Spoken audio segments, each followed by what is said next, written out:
Waalaikumsalam warahmatullahi wabarakatuh. Oke, mireng nggih, suwatene nggih. Nggih. Oke, alhamdulillah. Langsung menika menyampaikan langsung lawan Mbak dulu. Salawat dulu Mbak Isa. Salawat dulu. Nggih. Monggo. Sebelum beliau menyampaikan tausiah pada petang hari ini, mari kita berselawat terlebih dahulu. Shallu ala Nabi Muhammad. Allahumma shalli wa sallim wa barik alaihi wa ala alihi wa ashabihi.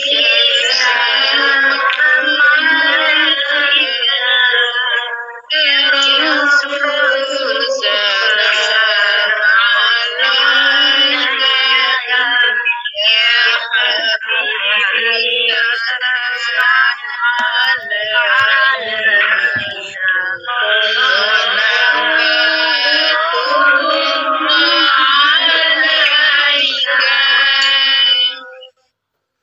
Allahumma sholli wa sallim wa barik alaihi wa ala alihi wa ashabihi. Kepada Al-Ustadz Abu Jamzuri dengan segala hormat kesempatan sepenuhnya saya persilahkan. Semoga Injih, alhamdulillah. Bismillahirrahmanirrahim. Assalamualaikum warahmatullahi wabarakatuh. Waalaikumsalam warahmatullahi wabarakatuh. Bismillah, alhamdulillah, wassalatu wassalamu ala rasulillah, amma ba'd.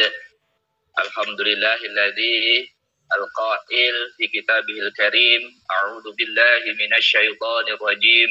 Bismillahirrahmanirrahim. Ya ayyuhalladzina amanu kutiba alaikumus shiyamu kama kutiba alal ladzina min qablikum la'allakum tattaqun. Al-ayah surah Al-Baqarah 183. Wa qala aidan wa qala Rasulullah sallallahu alaihi wasallam man shoma imanan wa ihtisaban ghufira lahu ma taqaddama min dambi. Alhamdulillah wa syukurillah, saya haturkan terima kasih yang sebesar-besarnya kepada moderator yang sudah memberikan waktu kepada saya dan secara umum kepada seluruh jamaah Iwamid yang sudah berkenan bergabung turut serta dalam majelis ilmu kajian di Rona Senja hari ini.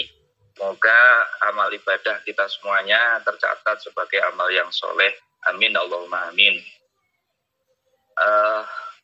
Pada tahmid wa sholawat ya, saya ikut saja untuk pembukaannya kepada beliau tadi yang sudah menyampaikan di depan.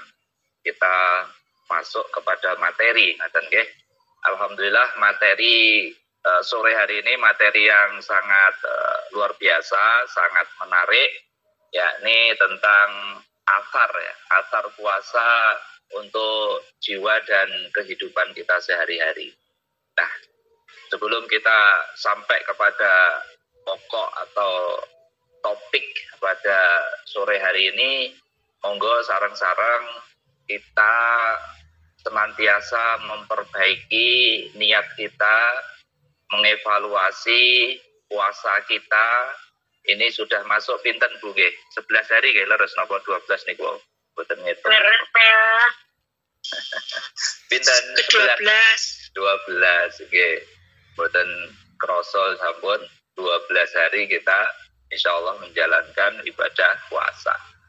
Nah, hal yang pertama yang tadi saya sampaikan di depan, mari kita melihat, mengevaluasi, merasakan. Okay.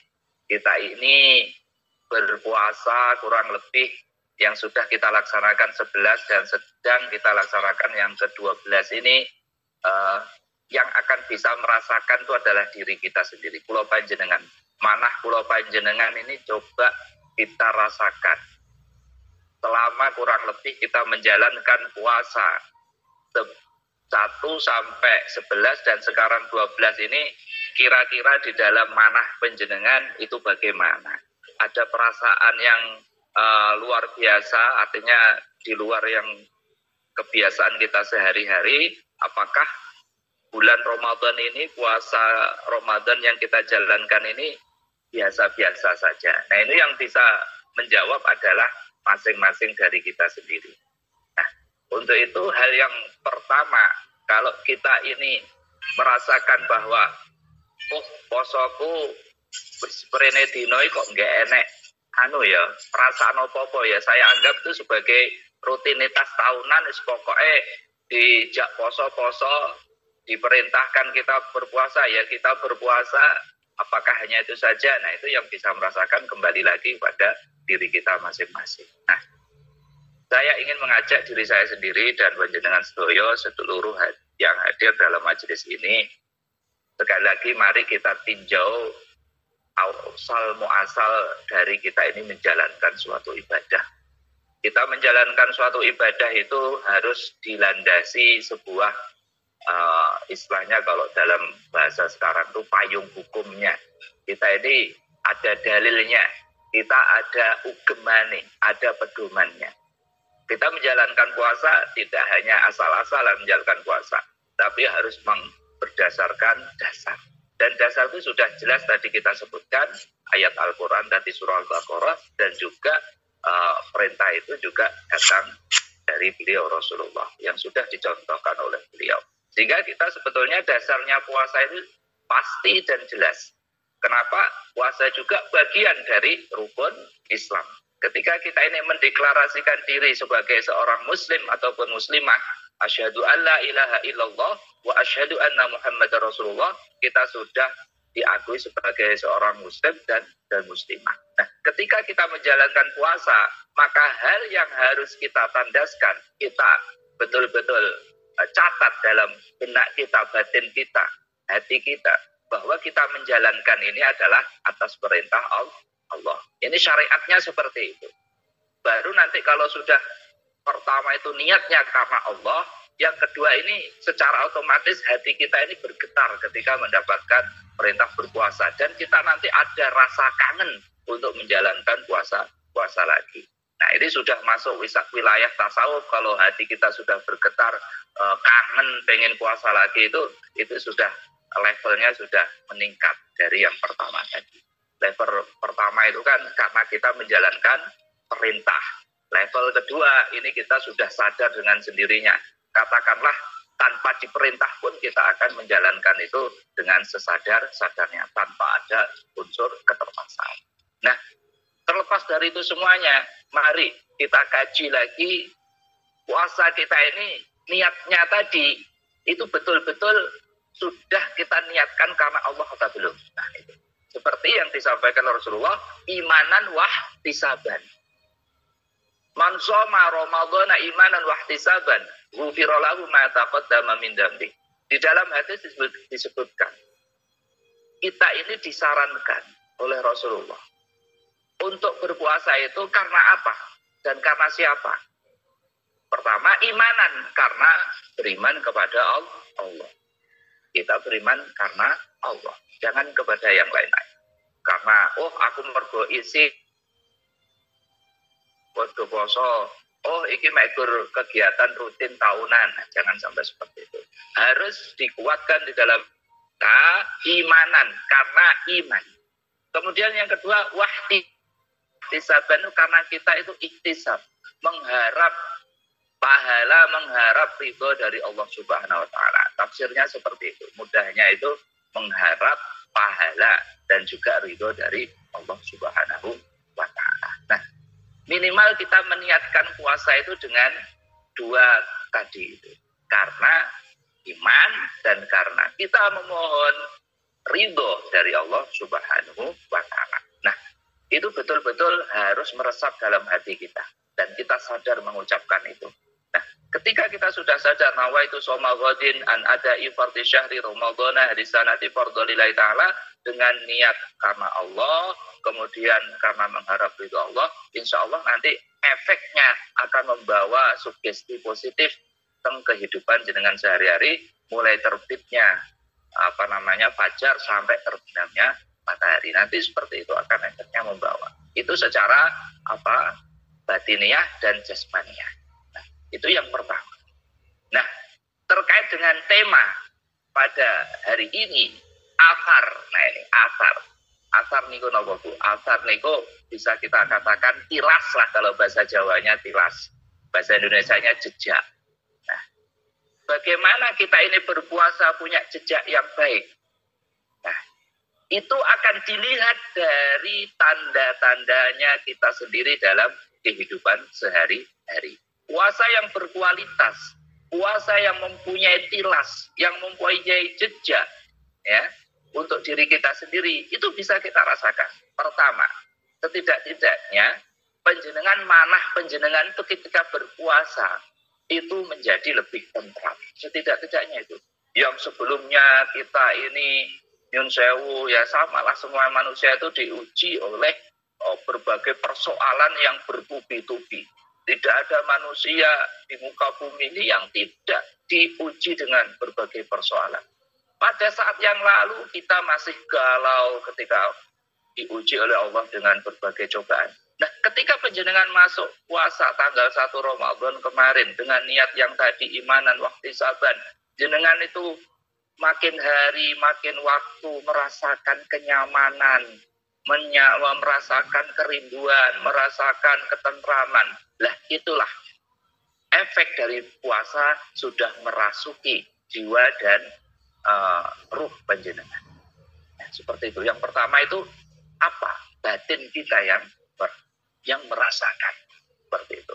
Kok nyun sewu? Kok hari ini kita sudah berpuasa yang ke-11 dan hari ini menjalankan yang 12, dalam hati kita itu kok nyun sewu? Sik grambyang, pikirane sik rono-rono ndak genah. Hati kita itu sik biduh lah bahasa Jawane. Nah, ini kita evaluasi lagi. Kita masih ada waktu menjalankan puasa yang lebih baik, menjalankan puasa yang lebih baik. Nah, seperti itu. Jadi, efek yang pertama, asar yang pertama yang akan kita rasakan itu adalah merasakan dalam jiwa kita, dalam benak kita, dalam pikiran kita semakin tenang. Tenangnya bagaimana? Alhamdulillah ya Allah, saya diberikan kesempatan pada Ramadan 1444 Hijriah ini, berkesempatan saya menjalankan ibadah yang Kau perintahkan. Kemudian yang kedua, merasakan kok moro-moro hati kok anyes ya. Biasanya kok ngene-ngene malah enak ya dengan berpuasa. Nah, begitu. Karena di dalam puasa, kenapa bisa terjadi ketentraman itu? Selain niat yang kuat karena Allah tadi, yang kedua memang kita ini dilatih untuk mengendalikan nafsu. Ya, kita hidup di dunia ini memang banyak sekali hal yang kita pikirkan. Ekspektasi kita, harapan kita banyak, kebutuhan kita banyak. Nah, itu dilatih dengan berpuasa, nafsu-nafsu kita itu dikendalikan. Terutama nafsu-nafsu yang berkaitan dengan duniawi. Nafsu-nafsu yang berkaitan dengan syahwati, yang keinginan-keinginan biologis dan lain sebagainya, itu dibatasi di dalam puasa.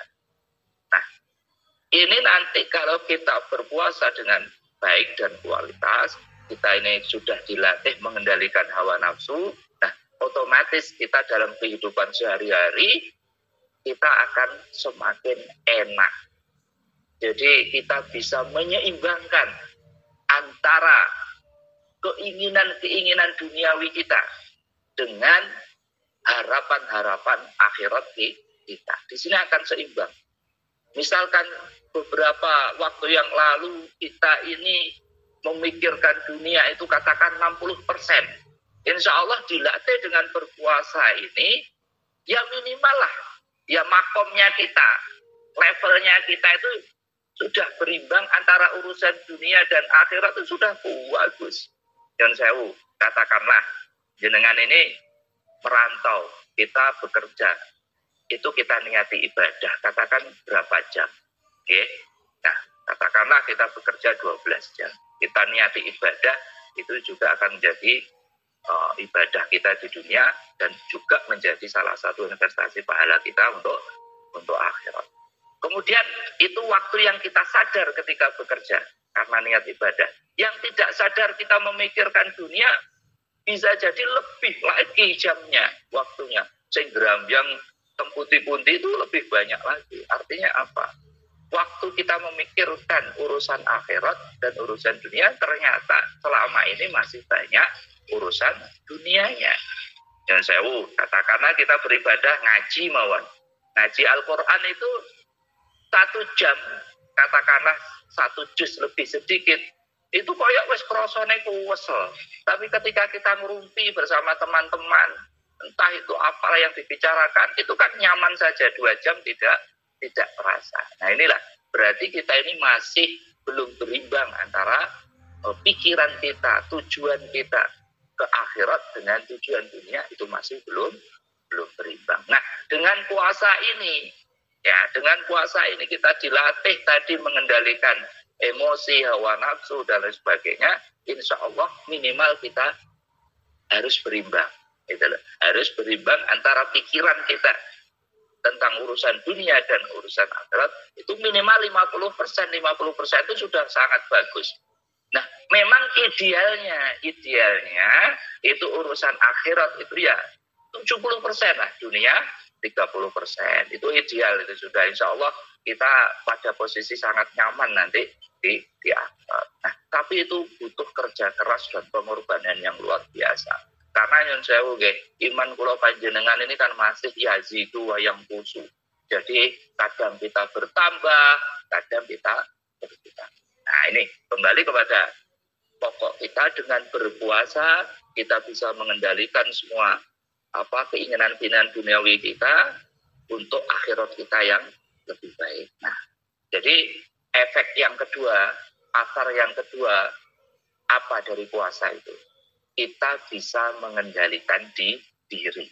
Semua hal. Sebelumnya kita itu tadi memikirkan urusan dunia terlalu tinggi, ya kita kurangi ekspektasinya. Ya. Tujuan dunia yang sekian, ya kita reduksi, kita kurangi sedikit demi sedikit. Kemudian dari sisi akhlak, dari sisi tabiat, yang sebelumnya kita ini mudah pemarah, mudah tersinggung, lek bosone lare-lare nem-nem saiki mudah baper nggih. Napa baper niku? Terbawa perasaan nggih. Mudah begitu. Nah, ini dengan puasa kita bisa mengendalikan diri.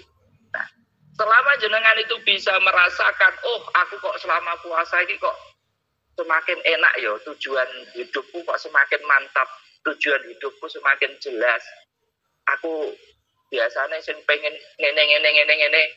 Oh, saiki kok enak ya, aku ngene iki malah enggak mumet lagi ya. Nah, itu seperti itu diantara salah satu yang kedua tadi, afar atau bekas dari kita ini berpuasa. Jadi bisa mengendalikan, menyeimbangkan antara kebutuhan ukhrawi dan kebutuhan duniawi. Kemudian yang ketiga, di antara asar kita ini berpuasa, kita ini menjadi orang yang punya skala prioritas di dalam hidup. Skala prioritas itu apa yang menjadi pikiran utama kita. Ini ada hubungannya dengan yang kedua, skala prioritas. Berarti skala prioritas itu diantaranya contohnya, ya ibadah kita semakin baik, terdukung dengan puasa tadi. Keluarga kita semakin fokus, kita memikirkan keluarga semakin fokus.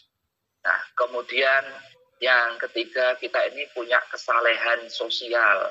Selain kesolehan yang sifatnya individualistis, kita punya kesolehan yang sifatnya sosial. Tadi itu kan sifatnya yang horizontal, vertikal. Vertikal ini langsung kita ini urusan ke Allah, okay? Ke atas. Nah, kesolehan sosial ini kita punya kepedulian kepada sekitar kita. Siapa? Pertama, keluarga kita sendiri. Kita semakin peduli kepada yang lain, tetangga kita, ya. kita melihat saudara yang kesusahan, jenengan langsung Jancut Kaliwondo wis langsung satset membantu. Nggak harus berupa harta, bisa dengan pemikiran, bisa menyimpan aibnya. Itu juga sebuah upaya yang sangat luar biasa kesolehan sosial kita. Terus kita juga peduli dengan hal-hal yang terkait dengan urusan perjuangan Islam seperti itu. Itu namanya kesolehan sosial. Nah, ketika itu muncul di dalam diri panjenengan hari ini, saya pastikan, menurut saya pastikan jenengan sudah berhasil punya efek yang baik dari berpuasa. Nah, ketika jenengan ini puasa tapi kita tidak ada kepekaan sosial sama sekali, wah nggak nyon sewu. Biasanya awake dhewe lomo kadang enggak, lomo ya kadang kok puasa nyon sewu tambah masjid nek ngomong ngoten nggih. Nah, itu berarti perlu ditanyakan, berarti kualitas puasa kita ini tadi masih belum maksimal. Nah, seperti itu. Kemudian yang keempat, di antara tanda-tanda ada athar, ada efek, ada bekas dari puasa kita yang semoga diterima oleh Allah, itu apa? Kita ini menjauhi dari hal-hal yang tentunya dilarang oleh Allah. Kita menjauhi hal-hal yang dilarang oleh Allah. Dari sesuatu yang maksiat yang paling mudah kita lakukan. Dan sewu nggih. Kinten-kinten jenengan iki pasti merasakan, saya juga merasakan. Kinten-kinten jenengan tebak mawon. Maksiat yang paling mudah kita lakukan itu maksiat napa, Bu? Pak. Kinten-kinten napa?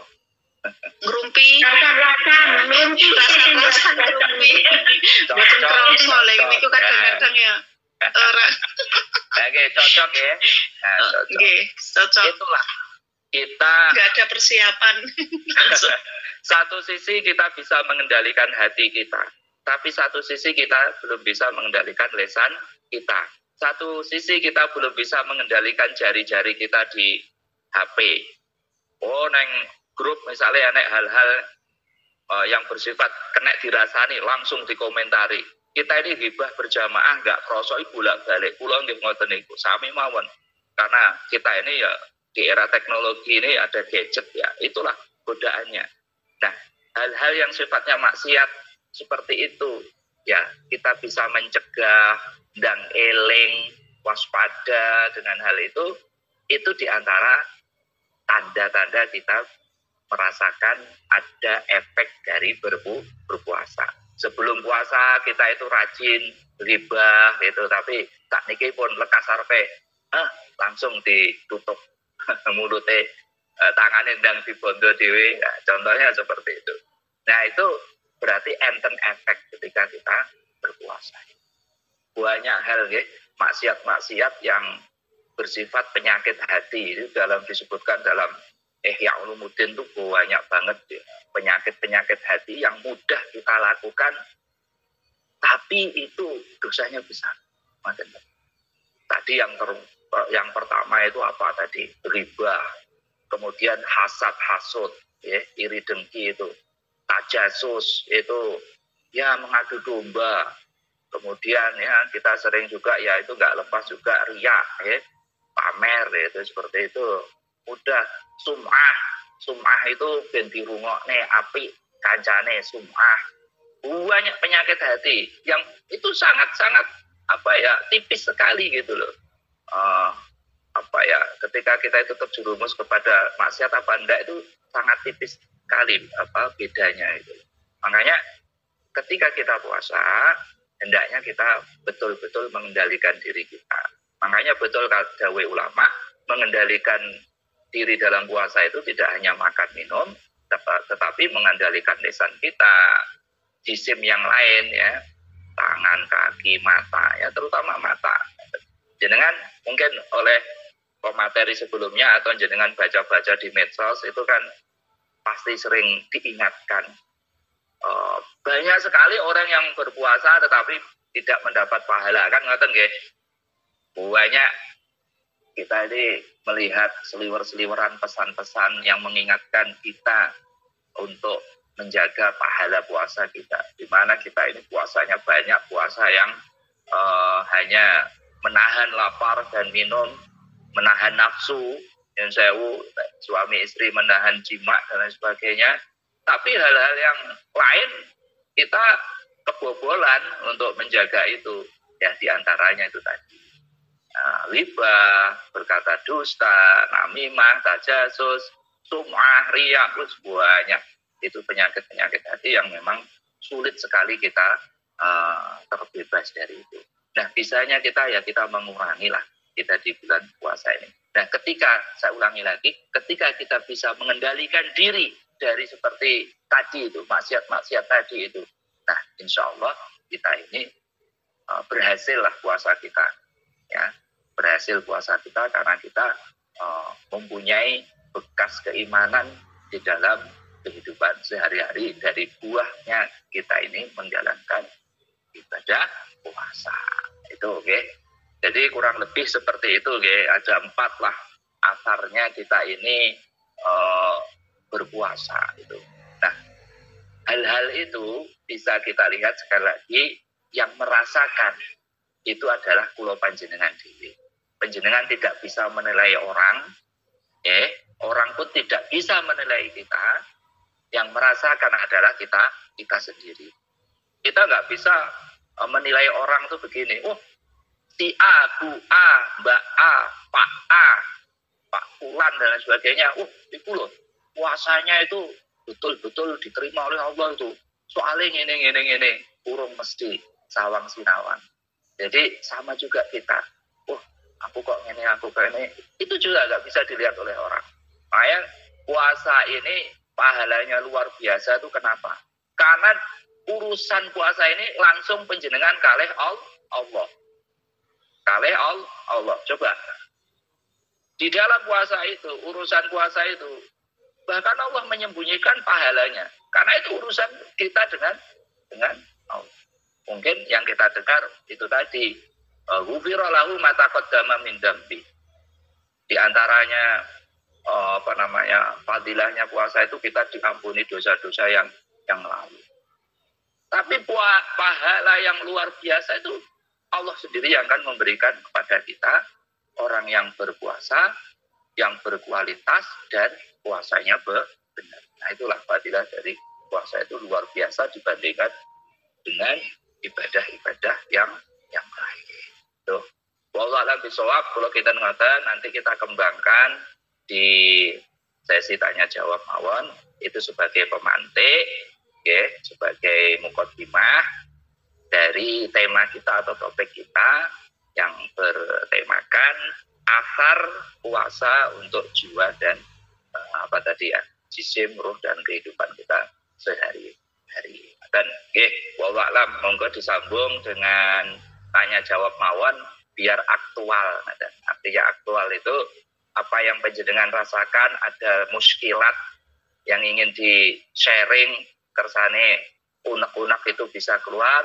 Nah, ini sesinya di sini, kita sesi tanya jawab. Dan mawon insyaallah nanti saya berusaha akan menjawab. Kalau tidak bisa, kados biasane kula buat PR. Monggo waktu kula kembalikan kepada Ibu moderator.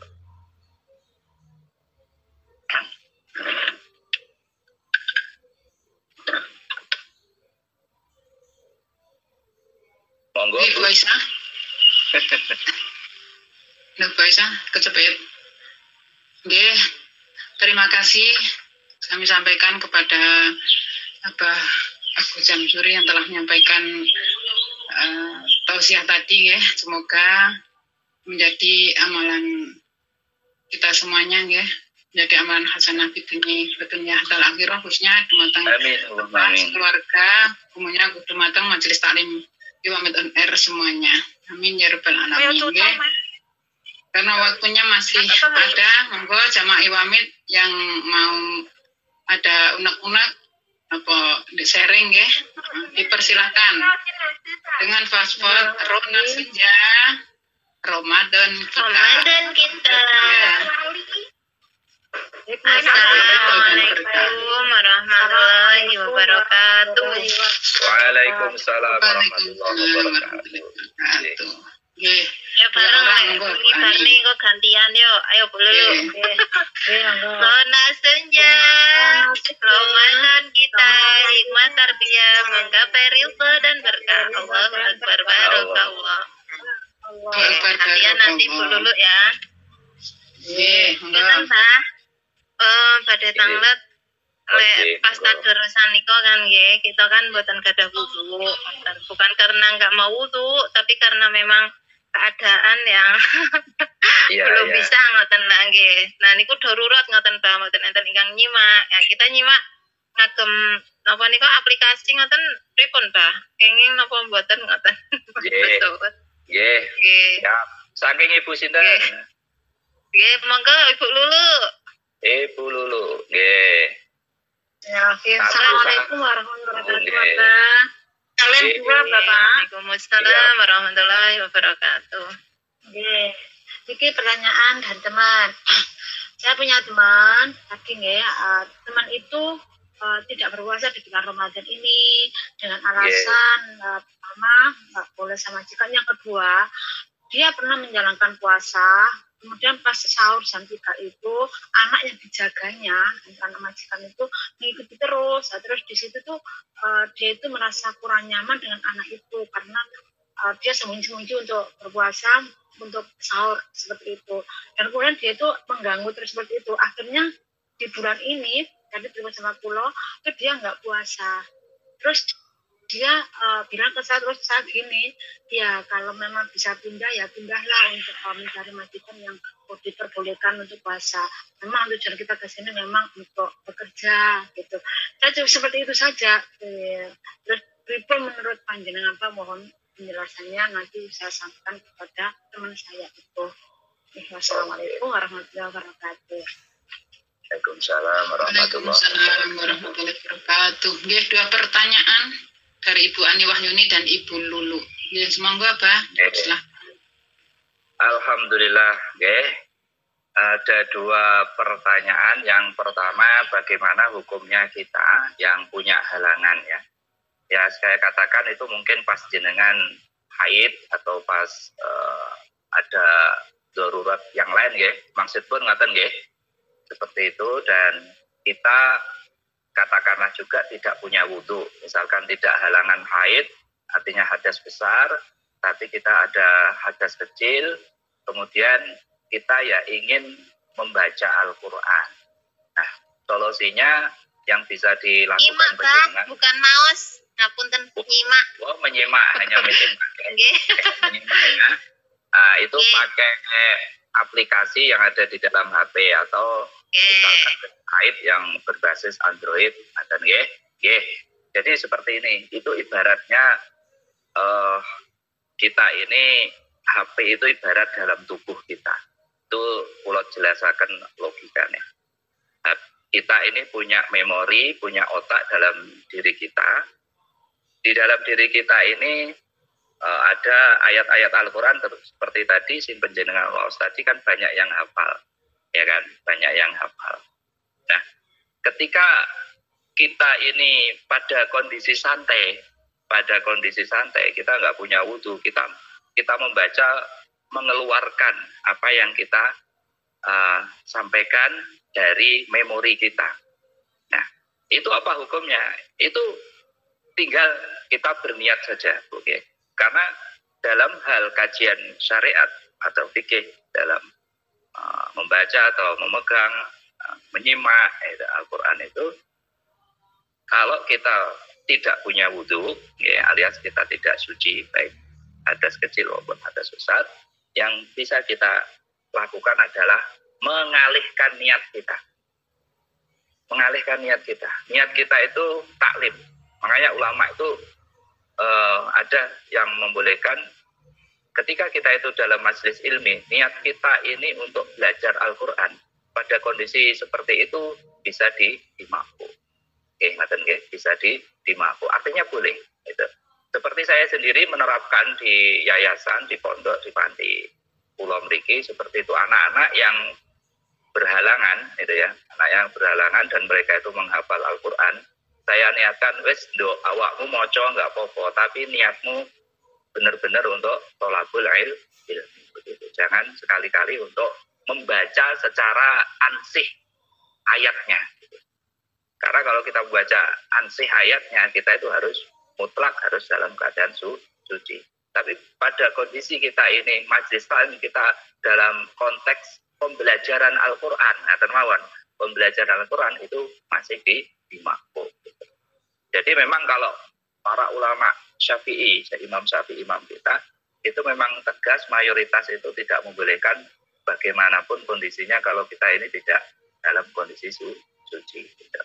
Makanya ada yang membolehkan itu di antara Syafi'iyah, pengikut ulama Syafi'i itu menyampaikan boleh, silakan diniatkan untuk thalabul ilmi, bahkan diniatkan untuk zikir, tidak diniatkan ansih membaca Al-Quran, sehingga pahalanya itu tidak sama ketika kita membaca Al-Quran. Kalau kita ansih membaca Al-Quran, maka kita akan mendapatkan pahala harfan minal harfi itu ya, satu pahala dari satu huruf itu sekian itu. Tapi kalau niat kita tolabul ilmi, pahalanya pahala tolabul ilmi. Pahalanya kalau kita niatkan zikir tadi, pahalanya berzikir seperti itu. Nah, itu bisa kita lakukan niatnya lagi untuk menjaga, ya, untuk menjaga agar waktu kita itu produktif, waktu kita berkualitas. Daripada kita nganggur, misalkan dalam khataman kita menyimak, jenengan mau handle mawon, buatan memikirkan apa yang dibaca teman kita, jenengan ngelamun, daripada ngelamun, leres jenengan tadi menyimak pakai aplikasi. Oke. Karena Al-Quran kalau aplikasi itu tidak masuk dalam kategori mushaf. Gitu. Jadi kalau yang bersifat perangkat lunak itu ulama sebagian besar bersepakat itu bukan mushaf yang kertas yang kita pegang seperti itu. Jadi kalau perangkat lunak ya itu biasa. Itu akses hukumnya itu juga sama nyun sewu. Di dalam di dalam HP jenengan itu kan ada aplikasi ayat Al-Quran, gitu. Bolehkah itu dibawa pada saat ke WC, ke kamar mandi? Kan itu juga ada pertanyaan seperti itu. Jawabannya, ya selama di WC itu tidak membuka aplikasi Al-Quran, ya sah-sah saja. Meskipun di dalam di dalam HP itu ada ayat Al-Quran. Nah, yang nggak boleh ketika di dalam kamar mandi itu kita membaca Al-Quran. Kita buka aplikasinya, kita membaca. Nah, ini yang tidak. Jadi, wallahualam kira-kira seperti itu. Bu, bululu nggih. Oke, sami bululu. Ani Wahyuni, Pak. Oh, Bu Ani, nggih. Oke, nggih. Yang kedua bululu tadi. Oh, matan kebalik. Bu Ani nggih sing pertanyaan mau, sing kedua bululu. Yang kedua nyun sewu, Bu Ani, kinten-kinten dari jawaban saya mungkin ada yang perlu dikonfirmasi. Mboten Pak, insyaallah paham, Pak. Nggih, mabum nggih, maksudipun nggih mabum nggih. Jadi sekali lagi saya tegaskan agar waktu kita ini produktif, gitu. Agar waktu kita produktif. Nah, makanya itu tadi kalau kita secara fikih, secara syariat tidak boleh membaca Al-Quran dan memegang Al-Quran, kita alihkan niat kita menjadi thalabul ilmi. Itu insya Allah masih bisa ditoleransi. Artinya kita tidak berdosa. Hanya kita melakukan itu mendapat pahalanya thalabul ilmi, bukan pahalanya membaca Al-Quran. Ngerti Bu nggih? Oke.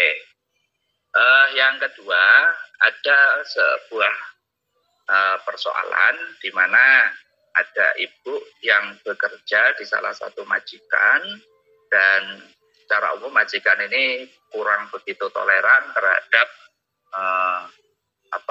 yang ikut itu ya BMI yang menjalankan ibadah puasa. Ya karena faktor X lah, mungkin karena cara pandangnya yang beliau belum sempurna terhadap Islam atau faktor yang lain. Oke. Jadi gini saran saya, memang kewajiban puasa ini sebetulnya secara qat'i itu ya memang kewajiban seorang muslim, dan muslimah yang mampu.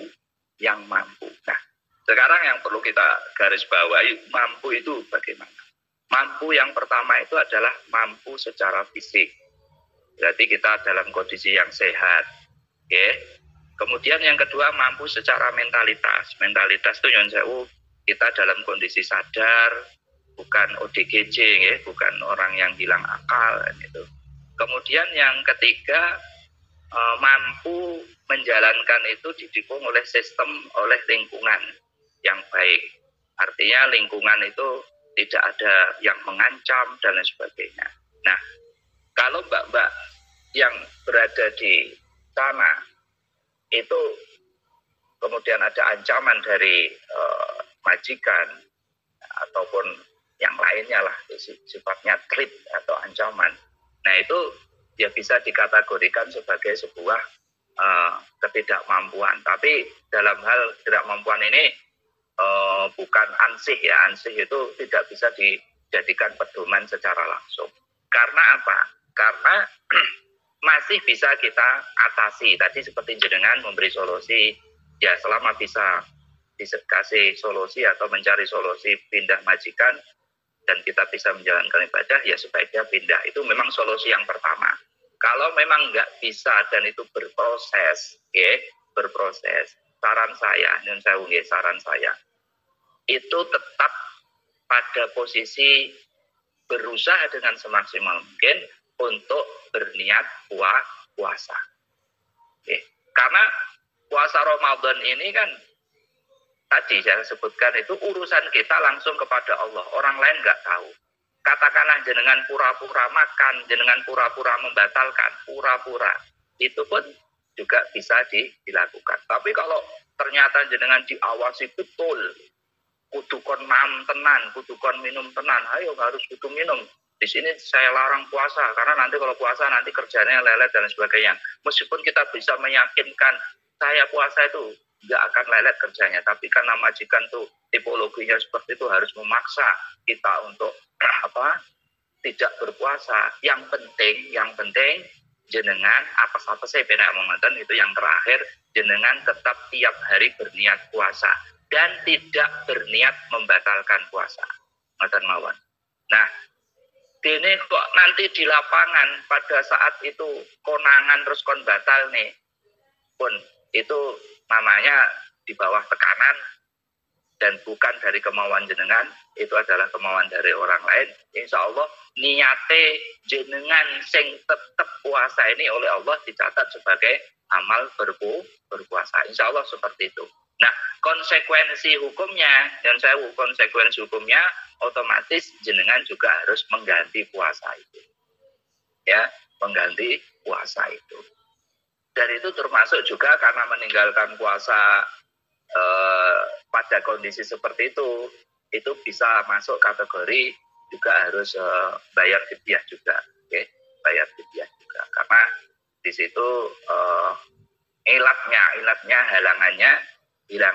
halangannya seperti itu, tidak masuk dalam kategori orang-orang yang tidak membayar fidyah. Dan yang penjenengan itu masuk kategori ya mengganti puasa, kodok mengganti puasa. Mungkin isonen kok pas dimajikan baru atau nanti pas waktu pulang, yang penting di waktu yang lain harus dikodok, dan berapa hari yang ditinggalkan harus membayar fidyah 1 mud per hari, seperti itu. Wallahu a'lam bishawab. Intinya ngoten Bu Lulu nggih. Matur suwun Abah. Nggih. Intinya pokoknya niat jangan sampai meninggalkan puasa ngoten mawon. Di dalam hati itu tetap komitmen mawon, karena niat saja itu sudah dicatat. Seperti itu. Artinya tidak boleh menyerah, kita tidak boleh menyerah. Kita harus berusaha mungkin kita. Allah sampun paham Bu Anyuwardini dan Bu Lulu. Ya, alhamdulillah. Masih ada waktu, monggo jamaah yang lain sharing lagi. Assalamualaikum warahmatullahi wabarakatuh. Warahmatullahi wabarakatuh. Ibu siapa tadi? Monggo. Rona Senja. Ramadan kita menggapai ridho dan berkah. Allahu Akbar, barokallah. Dengan Ibu siapa? Mbak Indah dari Anggrek Merah. Oh, Indah, ya. Ngapunten Ustaz, niki masalah sampun bertahun-tahun nggih. Nggih. Ada seorang saudara nggih, pas bulan puasa itu sakit, tipesnya kambuh ngoten nggih. Meninggalkan puasa selama 15 hari. Terus kan ya sampai sehat ngoten badhe lebaran kula ken nyaur ngoten nggih puasane niku. Tapi maturi ya ngoten. Habis itu kula tanggapi malih sudah disahur belum. Habis itu ganti tahun malih nyumpun gantos. Puasa lagi tahun lagi datang bulan puasa lagi ngoten maturi dereng disahur. Terus tak ingatkan lagi ya disahur ngoten malah maturi ngoten. Misalnya nggak tak sahur dibayar fidyah gimana ngoten. Terus itu hukumnya gimana Ustaz? Kok sampai sekarang saya masih kepikiran ngoten. Injih. Jadi Oke, matur nuwun Bu Indah. Ini ada pertanyaan lain apa niki saya jawab? Nggih, kula ini kan Pak kang moderator anten titipan Pak. Kula Pak bertanya Ibu, sekedar saja. Nggih, Bu Ani Wahyuni Ani Mariani, Mang pripun? Nggih, saya tak bertanya. Nggih. Dia paspotnya Roma Senja. Roma Senja. Kenapa belum? Ramadan kita. Ramadan kita. Allahu Akbar, barakallah.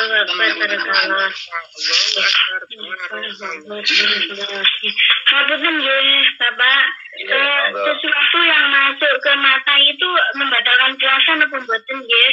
Ya, atas jabatnya matur suwun kepletian napa goreng-goreng ngoten niku lho, nggih matur suwun. Nggih. Kemasukan benda asing. Tiga napa langsung napa priwon, Mbah? Niki enten titipan, Mbah. Nganu setunggal. Monggo mboten napa-napa. Nggih, Rona Senja, Ramadan kita, hikmah tarbiyah menggapai ridho dan berkah. Allahu Akbar, barokallah. Niki enten titipan Mbah dari teman nggih. Niki nganu Mbah, kejadiannya 20 tahun yang lalu ngoten nggih. Ketika itu masih pengantin baru ngoten Mbah. Terus waktu itu Mbah, napa niku waktu puasa niku melanggar puasa ngoten Mbah nggih. Ngapunten napa niku suami istri ngoten Mbah tasih pengantin baru. Nggih, ngoten. Nggih, ngoten enak-enak ngoten nggih. Nggih, pripun nggih ngoten niku. Iya, ngoten niku. Keterbatasan ilmu nggih Pak. Dados niku mboten ngertos ngoten rumiyin ngoten. Terus niku mohon solusinya sakniki niku napa bayar fidyah napa pripun ngoten Pak solusinya ngoten. Nggih. Jawabannya terima kasih Pak. Nggih. Assalamualaikum warahmatullahi wabarakatuh. Nggih, monggo Pak. Nggih, melanggar puasa. Jima. Nggih. Bismillahirrahmanirrahim. Kula jawab semampu kula. Yang pertama tadi nggih dari Bu Indah nggih, ada teman yang pada saat itu sakit nggih, sakit. Nah, sakit itu di dalam ketentuan boleh meninggalkan puasa dan bayar fidyah itu yang jelas. Kalau orang yang sakit parah yang tidak ada harapan sembuh, itu dia cukup membayar fidyah, tidak mengkodok, tidak mengganti. Ngaten nggih. Nah, kalau orang yang sakit, di mana sakit itu memang menghalangi dia berpuasa pada saat itu, tapi tidak ada potensi kematian, artinya sakit tapi tidak terlalu parah, yang berakibat kepada kematian, maka dia harus mengkodok, mengganti, dan juga dia membayar fidyah. Dia harus membayar fidyah. Niku yang harus di garis bawahi. Nah, kasusnya dia sudah diingatkan, katakanlah dia pada bulan Ramadan itu sakitnya 5 hari, berarti meninggalkan puasa 5 hari. Nah, setelah Ramadan diingatkan oleh panjenengan, loh sampean meninggalkan puasa loh selama sakit, sampean ya kudu ngodok, kudu ganti, juga bayar fidyah loh. Tapi nggak mau sampai datang Ramadan berikutnya. Nah, seperti itu ya menjadi multiple, dia harus bayar fidyah. Orang yang menunda, orang yang menunda kodok puasa itu juga dikenai fidyah. Itu makanya dalam syariat itu jangan menunda kodok puasa, jangan sampai menunda. Karena ketika kita itu menunda puasa itu, yang seharusnya dilakukan setelah Ramadan pada tahun itu, ya, kalau dia tidak melakukan itu, ya kena penalti lah bahasanya bank itu, kena hukuman lagi, harus membayar kafarat berupa fidyah. Seperti itu, Bu. Jadi teman jenengan itu fidyahnya bertumpuk-tumpuk kalau dia tidak segera membayar kodok dan membayar fidyah. Ngoten Bu nggih. Nggih. Paham dari jawaban saya? Insyaallah paham. Berarti belum mboten gadah kewajiban kagem wong ngelingke malih ngoten Pak nggih. Oh ya, jadi kalau hakul adaminya amar ma'ruf nahi mungkarnya itu jenengan sudah gugur kewajiban untuk mengingatkan, karena jenengan tahu kemungkaran, jenengan sudah melakukan peringatan atau ngelekne dengan cara baik-baik, jenengan kewajibannya gugur. Dan itu taklifnya itu dosa ada di teman jenengan itu. Jenengan mendapat pahala mengingatkan itu. Ya, tapi dianya yang tidak mau melakukan kafarat itu ya, atau fidyah itu tadi dan kodok tadi, itu yang ya menjadi tanggungan beliau sendiri di hadapan Allah. Insya Allah seperti itu secara hukum. Oke, Bu, oke, kami-sami.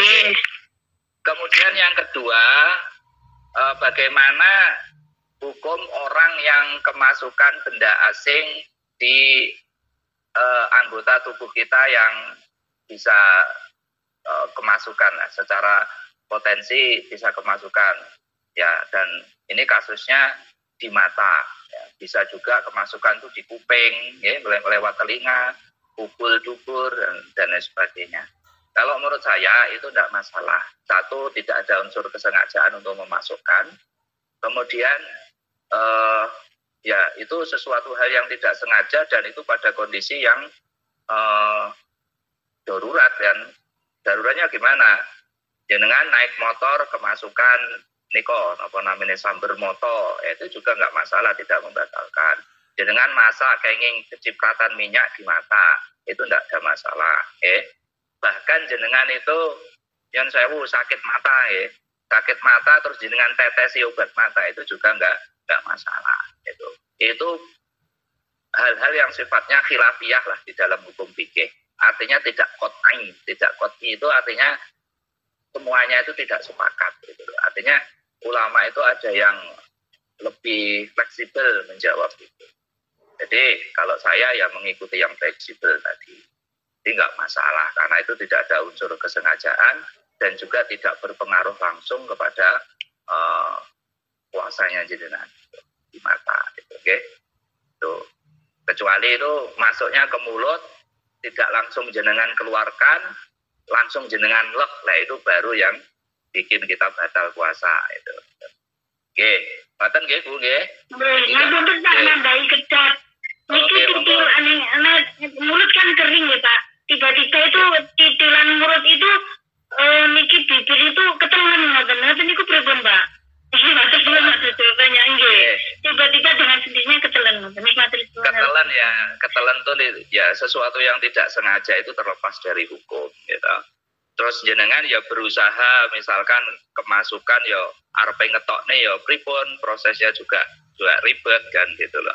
Makanya itu kalau menurut saya itu tidak masalah, karena hal yang bersifat tidak sengaja dan itu juga sesuatu yang tidak berhubungan langsung dengan makanan dan minuman ya, karena itu benda asing lah menurut saya, itu tidak masalah, Bu. Oke, tidak masalah. Termasuk jenengan itu yang sewu ini yang sudah sering kita lakukan, jenengan pun sengaja nyicipi saja, gitu. Itu kan hukumnya tidak sampai haram.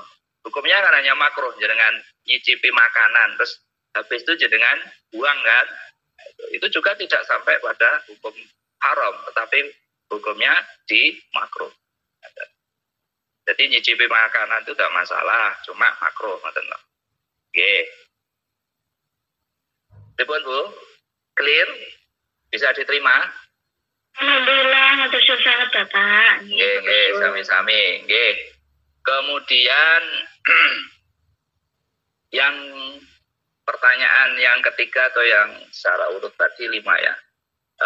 Bagaimana tindakan hukum kepada orang yang pernah melanggar puasa, yakni berhubungan badan suami istri pada saat berpuasa.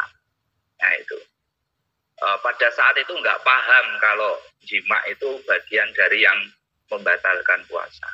Nah, eling-eling atau ingat itu sudah 1 tahun lah katakan seperti itu. Bagaimana sikap kita atau tindakan hukum kita untuk memenuhi kelalaian kita yang terdahulu tadi. Yang pertama, yang jelas karena puasa yang pada saat itu jelas batal. Berarti kalau dia berhubungan badan 1 kali, berarti dia meninggalkan puasa satu kali. Dia tinggal dikodok pada saat dia ingat segera dikodok. Misalkan ingat hari ini berarti besok kita mengkodok puasa yang kita tinggalkan 1 hari itu. Dan tentunya juga kita membayar fidyah seperti itu. Itu fidyah itu apa? Karena kita sebab kafarat ya.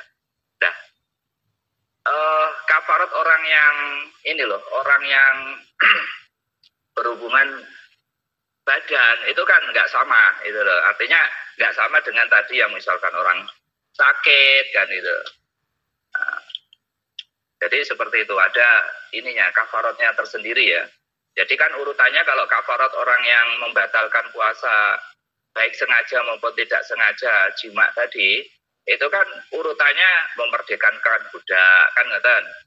Itu kan sekarang sudah nggak ada perbudakan, sistem perbudakan sudah dihapus. Kalau begitu ya harus dihukum itu kafarat lagi itu berpuasa 2 bulan berturut-turut. Mampu nopo mboten? Kan ngoten. Kaya abot kan. Ya sudah, berarti yang terakhir saja memberi makan 60 orang fakir miskin kan ngoten. Hitungane pripun? Ya sudah, 60 orang fakir miskin itu katakanlah kita anggar orang miskin itu makan kenyang hari itu. Jadi kita hitung lumrahe pinten sekali makan yang mengenyangkan ini pinten, misalnya 25.000 atau 20.000 ya sudah 20.000 kali 60. Jadi kafaratnya seperti itu. Jadi bukan fidyah ya, tapi kafarat ya. Kalau yang jima, kalau yang orang sakit tadi fidyah, tapi kalau yang orang yang memang jima membatalkan puasa dengan berhubungan badan itu harus membayar kafarat. Kafarat itu istilahnya denda lah gitu. Nah, dengan memberi makan 60 orang fakir miskin yang menurut uruf, menurut umumnya kita itu mengenyangkan itu. Berarti kalau mengenyangkan itu nasi, sayur, lauk, minum lah gitu. Ya 20.000, 25.000 insya Allah teng dusun pun pantas. Oke, wallahu alam. Ngoten Bu. Mungkin ada yang nggih. Berarti bayaran niku ngono Pak, ngapunten bayarnya niku pas hari puasa ngoten iki nggih, Pak. Pas puasa ya, nggih, seingatnya. Jadi ngeten.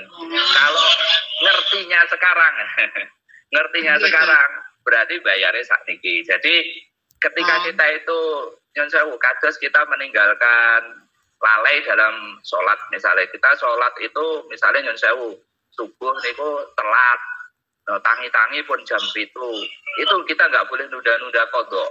Cepet kita jam itu kita ingat dan wudhu dan ngodok sholat subuh. Nah, ibadah itu yang kewajiban yang kita tinggalkan, kita lakukan, kita kerjakan, kita tutupi, kita penuhi pada saat itu kita ingat. Jadi seperti ini denda atau kafarat jima tadi, ingatnya hari ini, ya berarti monggo lah, itu secepatnya dibayar. Kecuali jenengan yang jauh, kita juga kondisi ekonominya juga pas-pasan. Ya tunggu saja sampai jenengan ada rezeki itu baru. Itu berarti ada ilatnya, ada halangannya. Monggo, nggih. Nyun sewu, Mbak. Seandainya itu tadi nyun sewu niku kafarat niku wau umpami kan ya mungkin ya nggak punya uang, kalau langsung bayar segitu misalkan separuh dulu gitu boleh napa mboten utak dicil bisa yang puasanya Mbak yang puasanya itu tetap dibayar satu hari itu tadi dibayar tetap ya tetap kita bayar satu hari tadi terus tetap bayar kafaratnya berarti kan puasa itu kodoknya menutupi puasa yang batal. Terus cara melakukan aktivitas jima itu didenda dengan memberi makan 60 orang fakir. 60 orang fakir miskin. Alhamdulillah. Uang fakir miskin itu 1 kali apa 3 kali sehari Bapak? Apa? Ya, maksudnya 25 tadi loh Bu. Iya, kali 60. Itu cukup sekali saja. Jadi kan orang itu ngeten ya. Orang itu kebiasaan makan itu kan beda-beda. Ada orang yang makan itu, makanya itu kan dalil umum. Jadi kita ambil saja sudahlah, kita menggugurkan itu cukup kita memberi makan 60 orang fakir miskin itu tidak dua kali, sekali aja. Sekali cukup. Ya, insya Allah paham Abah. Alhamdulillah Rabbil Alamin. Karena waktunya sudah ini Bah, napa? Hampir di sini hampir maghrib Bah. Hampir maghrib. Nggih. Barokah doanya Bah, nggih. Ngaten nggih, boten kraos nggih. Alhamdulillah, itu tadi yang bisa saya sampaikan tentang majelis menika. Bila ada kesalahan mungkin dalam saya menjawab, monggo saya bisa dikoreksi ya, karena prinsipnya sama-sama kita dalam konteks kita taklim ya, kita belajar bersama-sama berbagi kebaikan kan seperti itu. Mugi-mugi majelis kita hari ini betul-betul menjadi majelis yang marhumah, yang diridhoi oleh Allah Subhanahu wa taala, dan perjuangan kita untuk ngaji ini juga tercatat sebagai amal yang soleh indallah. Amin Allahumma amin ya rabbal alamin. A'udzu billahi minasyaitonir rajim. Bismillahirrahmanirrahim. Alhamdulillahirabbil alamin arrahmanir rahim maliki yaumiddin. Iyyaka na'budu wa iyyaka nasta'in ihdinas siratal mustaqim siratal ladzina an'amta 'alaihim ghairil maghdubi 'alaihim waladdallin. Allahumma shalli ala sayyidina Muhammad wa ala ali sayyidina Muhammad walhamdulillahi rabbil alamin. Ni'amahu wa yukafi'u mazidah ya rabbana lakal hamdu kama yanbaghi li jalali wajhikal karimi wa 'azimi sultanik. Rabbana wa illam taghfir lana wa tarhamna lanakunanna minal khasirin. Amin. Wa min dhurriyyatina rabbana wa taqabbal du'a.